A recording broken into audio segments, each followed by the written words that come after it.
آره اینجا که خودمون میریم فاز میره توی یک استابیلا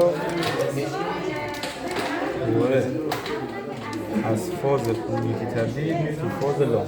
این خروجیه، این ورودی منبع، خروجی که دوباره میتونه تا اینجا همه چی اوکیه. حالا نول هم بس می‌کنی، نول لام رو بس می‌کنی به نول اصلی خودمون.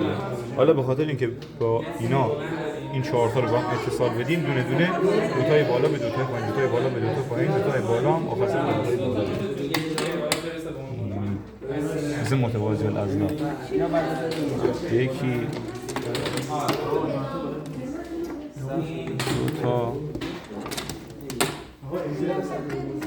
سه تا چهار تا پنج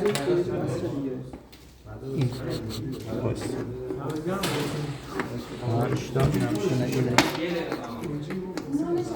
اوکی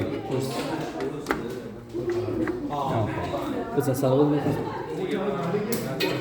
بیا جورتا بیا اینجا رو بگیر سبحان الله سبحان الله.